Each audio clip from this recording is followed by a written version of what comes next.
কোটা হচ্ছে অযোগ্য ব্যক্তিকে যোগ্য স্থানে বসিয়ে দেয় এবং আমরা যেটা রিসেন্টলি দেখতে পাচ্ছি হাইকোর্টের রায় অনুযায়ী 30% শুধু মুক্তিযোদ্ধা কোটায়।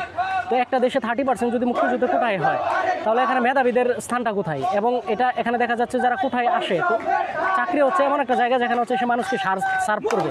তো এখানে যদি সে কোটায় এসে সে তার কাছ থেকে জাতি কি আশা করবে?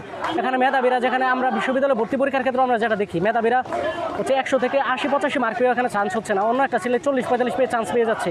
তো সে তো আসছেই লেস মেধাবী, সে এখানে জাতিকে কী দিবে? আরেকটা বিষয়, চাকরির ক্ষেত্রে এখানে যেটা দেখা যাচ্ছে, আমরা হাইকোর্টের রায়টা যেটা রিসেন্টলি দেখতে পাচ্ছি যে জাজ রায় দিয়েছে, উনিও একজন মুক্তিযোদ্ধা। তো এজ এ মানে মুক্তিযোদ্ধার কোটার পক্ষেও নেই। তো মুক্তিযোদ্ধারা দেশের জন্য প্রাণ দিয়েছে, ওনারা দেশের সূর্য সন্তান, এটা আমরা বিশ্বাস করি। তার মানে এই কি যে ওনারা তো দেশ স্বাধীন করছিল দেশের জাতির কথা চিন্তা করে, বৈষম্য নিরসনের জন্য স্বাধীন করছিল। এখন আবার ওদের ছেলে মেয়েদেরকে বিশেষ সুযোগ সুবিধা দিয়ে আরও তো বৈষম্য তৈরি করা হচ্ছে।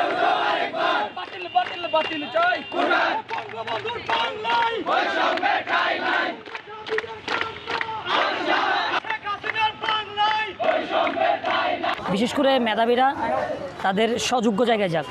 যেমন ধরেন আপনি এখন 30% কোটা দিলেন, কিন্তু সারা বাংলাদেশের মধ্যে মুক্তিযোদ্ধাদের সন্তান, নাতি নাতনি সব মিলে আমি ওই দিন হিসাব করলাম 0.34%, মানে 1%ও না। তাহলে আপনি 1%ও না এমন একটা জনগোষ্ঠীর জন্য আপনি যদি 30% কোটা রাখেন, সেটা আমি নিজে মুক্তিযোদ্ধার সন্তান হিসেবে আমার কাছে মনে হয় এটা বিশাল একটা বৈষম্য।